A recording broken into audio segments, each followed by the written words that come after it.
No episódio de hoje do quadro Empresas de Sucesso, eu vou te apresentar um banco que você provavelmente não conhece, que é o Banco ABC. É um banco pequeno, listado na Bolsa de Valores, a gente vai fazer análise dele por aqui, e é um banco que provavelmente você não conhece, eu não conhecia ele há algum tempo atrás, porém vários pontos desse banco me chamaram a atenção, tanto por conta do potencial de crescimento, política de dividendos e uma série de fatores quali e quantitativos que eu vou explorar aqui para você hoje. Se você gosta desse tipo de conteúdo, não deixe de se inscrever no nosso canal, deixa o like para o YouTube entender que esse vídeo é bom e agrega conteúdo para você. Se você caiu aqui de paraquedas agora, aguarda até o final para deixar o like. Quem já é inscrito raiz, vai acreditar que o conteúdo é bom, deixa o like para ajudar a gente a crescer cada vez mais. Então vamos lá. E essa é uma aula que, além de você conhecer o Banco ABC, você também vai ter uma aula um pouco mais rápida de como fazer uma análise de um banco, tá? Nós temos o nosso quadro também, Setores da Bolsa, eu vou deixar aqui o link de como é que você faz a análise de um banco de cabo a rabo. A gente vai pegar aqui esse quadro e fazer isso da maneira mais prática possível. Então, sem mais delongas, vamos lá. Quem que é o Banco ABC? Por que ele me chamou tanto a atenção? Eu vou começar mostrando os números dele, depois a gente vai passar pela apresentação institucional do banco, que mostra tudo que ele tem na parte qualitativa, mas a primeira coisa que me chamou a atenção nele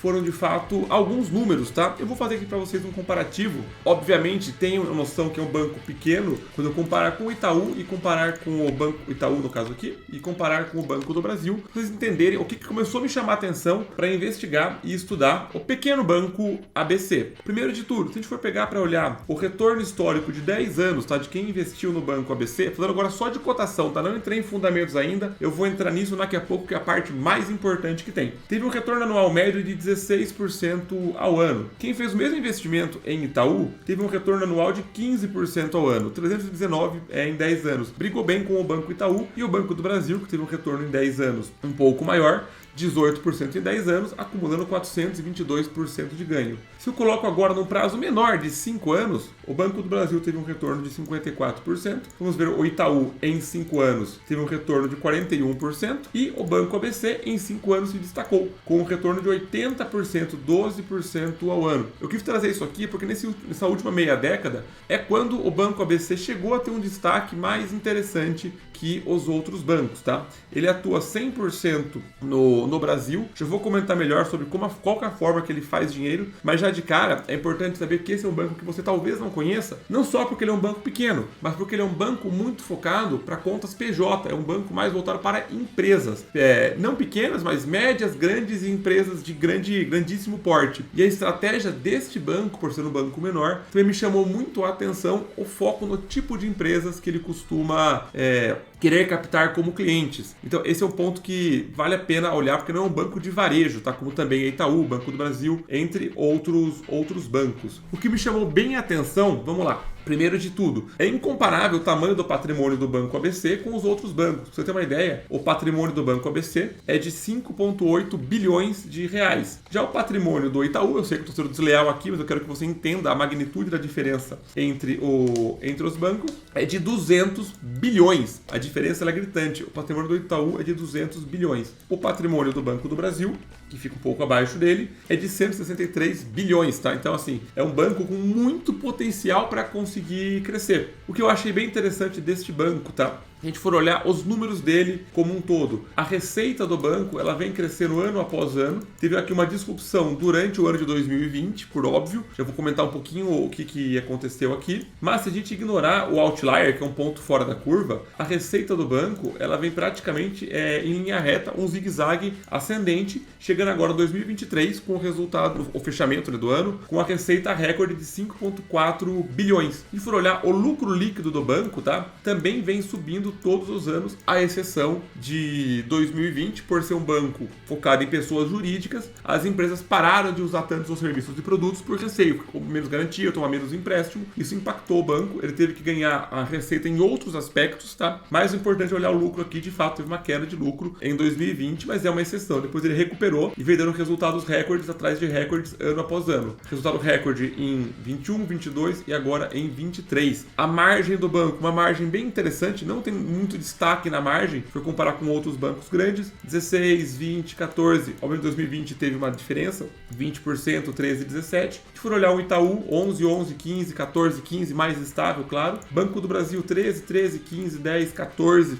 aumentando bem a margem depois de 2019, mas o diferencial do banco não está na margem líquida dele. O ROI em si também não é um diferencial tão grande, um ROI de 15%, que é um ROI interessante sim para o banco. Por lá, o ROI do Itaú é um ROI mais elevado e o ROI do Banco do Brasil também é um ROI mais elevado faz 2 anos, não é tão sólido que vai ser continuar 20%. A basileia deles, que é uma coisa importantíssima para ver nos bancos, que é o grau de cobertura que o banco tem em relação ao dinheiro que tem emprestado, ou seja, o Banco do Brasil, cada R$1 que ele tem emprestado, ele tem 15 centavos em patrimônio para cobrir. Matheus, isso é desesperador. Na realidade é assim que o sistema bancário funciona. Itaú também tem 15% e o Banco ABC também tem 15%. Então ele tem um índice de Basileia condizente com os grandes bancos. Agora, uma coisa que me chama muito a atenção é Banco Itaú, Banco do Brasil, Bradesco, Santander e Caixa, que só por esses 5 bancos eles têm mais de 50% de todo a estrutura financeira do Brasil em termos de porte de cliente e faturamento, está em 5 bancos. E esses bancos entram quase naquela categoria too big to fail, grande demais para falharem. E se esses bancos tivessem qualquer problema financeiro, o governo ele tem que recorrer, ele tem que salvar esses bancos, assim como o Banco Americano fez com vários bancos que estavam à beira de, não falência, mas apresentando problemas financeiros muito sérios. O governo ele entra e injeta dinheiro, porque um banco deste porte quebrando, a estrutura do país como um todo sofre muito. Então ele é quase grande demais para falhar. E esses bancos maiores, eles têm uma coisa que olha que interessante. Tem uma coluna aqui chamada PDD. O que é o PDD? É a provisão para devedores duvidosos. Isso aqui é muito importante para analisar um banco, tá? O PDD nada mais é do que baseado em estudos, dados estatísticos, o quanto o banco acredita que ele vai tomar de calote do dinheiro que ele emprestou. Ele não tomou o calote ainda, mas ele já provisiona aquilo. Seria ingenuidade um banco emprestar 10 bilhões e achar que ele vai receber os 10 bilhões mais juros de volta. Tem pessoas que vão dar calote. E baseado em momento econômico, taxa de juros, critério de crédito, entre outros fatores que não cabe destrinchar aqui, ele chega num cálculo do PDD, que é quanto ele acredita que ele vai provisionar, quanto que ele acredita que vai tomar de calote naquele ano. Se ele conseguir recuperar isso, excelente. Então aqui, por exemplo, o Banco do Brasil, ele teve um PDD de 32 bilhões. Ele acredita que ele ia ter um calote de 32 bilhões. O Itaú provisionou 30 bi. Ele achou que ia ter um calote de 30 bi. Já o Banco ABC provisionou 325 milhões. Mas, Matheus, como é que eu comparo isso? Olha que interessante aqui, por exemplo. O PDD por lucro líquido é uma métrica muito importante de analisar. Repara o seguinte, o lucro líquido, que é 33,6 bi, no caso do Banco do Brasil, ele tem o mesmo valor provisionado. É quase 100% do lucro dele está provisionado para devedores duvidosos. E já saiu daqui, tá, pessoal? Não é que vai zerar, tá? Se tivesse 0 PDD, aqui não ia ser 33, ia ser quase 65, tá bom? Mas assim, ele está provisionando quase o quanto ele tem de ganho. O Itaú, a mesma coisa, 90%. E tem anos que é mais do que 100%. Agora, olha que curioso o Banco ABC. Tirando o ano de 2020, que subiu muito a provisão, é 28, 29, 38. Ele é um banco muito tranquilo. Ele é extremamente tranquilo em termos de PDD. Provavelmente, por ser um banco menor, se ele for quebrar, o governo não vai resgatar. Então, a qualidade do crédito que ele empresta, por conta do perfil que a gente já vai ver daqui a pouquinho, é extremamente sólido. Então, esse é um ponto muito positivo. Apesar de ter subido um pouco, sim, no último ano, mas também é uma coisa pontual, tá? Teve um grande cliente dele que ficou inadimplente e subiu isso. Isso entra aqui, tem que ser considerado, mas a expectativa é que ele volte para os 28, 29, 30% no próximo ano. Um outro ponto que eu vou comentar também com vocês, mas é em relação ao payout, a distribuição desse banco, tá? Para quem gosta de dividendos, se a gente for olhar um valuation do banco, o Banco ABC, ele tem um yield de 6%, distribuindo um pouco menos da metade do que ele tem de receita. Então esse é um banco que tem uma estrutura que eu, pessoalmente, como investidor, gosto bastante. Que ele pega, estilo a VEG, que pega quase metade do ganho e distribui na forma de dividendo, a outra metade ele retém para poder crescer. Mas diferente da VEG, que é uma empresa de altíssima qualidade, então o mercado precifica ela a múltiplos mais altos, que tem um yield mais baixo, o Banco ABC, por ser menor, ele tem ainda um yield mais elevado. E é um histórico de, for ver nos últimos 5 anos na média, um yield de 6%, com uma distribuição abaixo da metade. Então ele é um banco que tem muito potencial de crescimento, então isso me chama bastante a atenção. Vamos ver agora um pouco mais sobre a parte quali do banco como um todo, tá? E Matheus, onde é que você acha isso daí? Simplesmente no site RI do Banco ABC. RI mais Banco ABC, você encontra isso daqui. Eu abri aqui pra gente a apresentação institucional do banco, mais algumas anotações que eu fiz, claro, do último trimestre que saiu os resultados agora. Mas quem que é o Banco ABC? Vamos lá. O Banco ABC, ele surgiu, ainda não era o nome Banco ABC, o Arap Banking fez uma fusão com o Grupo Roberto Marinho para criar o Banco ABC Roma. Legal? Isso daí durou até 1997, ele foi fundado em 89, o ano que eu nasci, inclusive. Em 97, o Arab Bank ele comprou praticamente tudo de volta e se tornou o sócio majoritário. Então o controlador é um banco da Líbia, o controlador principal que controla o banco ABC. Aqui tem o que ele acabou fazendo, ele abriu o IPO em 2007, então ele tem um bom histórico de dados para a gente poder enxergar os dados dele. Mas uma coisa que me chama muito a atenção nesse banco, eu até vi entrevista com o CEO, quem fez a entrevista foi o Thiago Reis da Suno, achei muito legal o bate-papo com ele, vale a pena ver quem se interessar em ver o CEO conversando, também é importante você ver isso, tá? A entrada que ele tem no segmento middle, tá? Ele tem 3 tipos de segmentos de empresas, que eu já vou explicar para vocês quais são, mas o segmento middle é um segmento que tem muito potencial, que são empresas menores, que apesar de interessar sim bancos maiores como Itaú, Banco do Brasil, Caixa, Bradesco, por o Banco ABC ser um banco menor, ele consegue oferecer produtos melhores, mais personalizados. Paralelo com você investir em um banco e investir em uma corretora. A corretora ela é focada em investimentos. O banco ele é mais aberto e também tem um braço de investimentos. Então, quanto mais especializado num segmento, aquilo tende a ser melhor e ter mais diferenciais, beleza? Então, vamos seguir aqui. Alguns pontos importantes que eu quero destacar para vocês. Aqui, ó, vamos lá. Ele tem esses 3 tipos de segmentos na carteira. CIB, que é Corporate Investment Banking, que é corporativo e banco de investimento. O Corporate, que é empresas, e a Middle, empresas menores. Resumindo, tá? Tirando esses termos gourmets, o que isso aqui quer dizer? O Corporate Investment Banking são empresas que faturam 4 bi ou mais, beleza? O Corporate, que é o meio deles, são empresas de 300 milhões até 4 bi. E o Middle, que são empresas menores, tá? Fala que uma empresa que fatura 30 mil a 300 milhões são menores, é outra linha de segmento dele, que ele entrou mais recentemente. Se for olhar aqui, ó, vem começando a ganhar corpo. Era 2% em dezembro de 2019, agora é 9%, 10%. As gigantescas empresas têm cada vez um impacto, uma participação menor, e as empresas no meio do caminho, que são de 300 milhões a 4 bi, estão ganhando maior significância. Eles estão entrando cada vez mais em empresas menores. Reparem, a participação em empresas gigantes tem diminuído e a participação dele em empresas maiores empresas menores tem aumentado. E isso se mostra muito positivo, porque o crescimento do banco, tá? O crescimento do banco em milhões de reais de crédito vem subindo. Então ele não está trocando um pelo outro, ele está de fato trocando de maneira ascendente. De 2015 até agora, crescendo 10% ao ano, um ritmo bem interessante.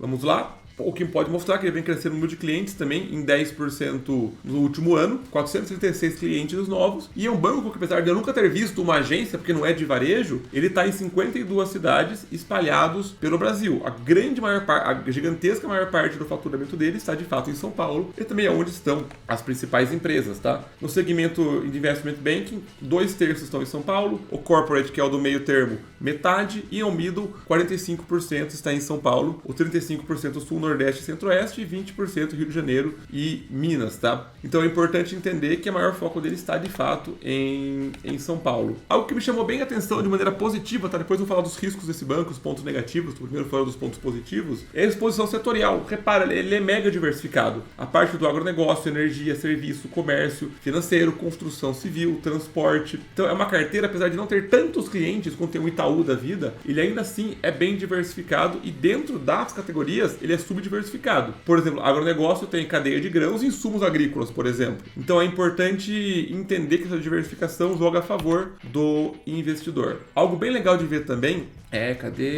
aqui nos destaques financeiros, a margem financeira do banco é uma coisa que é um risco do banco, mas é algo bem interessante de analisar também. O que é a margem financeira, tá? É uma das principais formas que o banco ele ganha dinheiro. O banco ele ganha dinheiro com os empréstimos que ele faz. O banco ABC ganha dinheiro também com a garantia para colaterais litigiosos. Então, quando um banco, uma empresa, ela vai entrar em algum litígio, alguma coisa, para ela não desprender o caixa dela e travar e ficar, ou desprender algum ativo, ela pode ir no banco como garantia, contratar um produto do banco que coloca o dinheiro como garantia para ela paga um serviço, uma taxa por isso, e aí essa taxa fica, obviamente, com o banco. O banco também ganha dinheiro com o crédito. O Banco ABC também tem a venda de CRIs, CRAs, LCIs, LCAs, mas a maior parte da receita do banco ainda está com as margens financeiras. O que é a margem financeira que está aqui nesse slide, mostrando aqui destacado em azul? 4.8, 4.4, aqui spread com cliente anualizado, que bate com a mesma coisa. Isso daí é o quanto a diferença de dinheiro, a diferença de taxa que o banco ganha com o quanto ele te empresta o dinheiro e o quanto você paga para ele. Então, quando você investe, por exemplo, num CDB de um banco que paga 10% ao ano, o banco te paga 10% ao ano. Mas esse dinheiro que está com ele vai emprestar para outra pessoa 15% ao ano. ano. Então esse 5% é o spread bancário. Essa que é a margem que o banco ganha. Só que essa margem, e é um dos riscos do banco, não só do Banco ABC, de qualquer banco, é o fato que isso depende do mercado. Depende de como que estão as taxas de juros do mercado. O quanto você consegue colocar de spread naquilo. Se a Selic está em, por exemplo, 13% ao ano, é mais fácil colocar um spread de 4, 5. Se a Selic está em 2% ao ano, muito dificilmente o banco vai conseguir colocar um spread de 4, 5%, porque ia ficar 300% acima da Selic.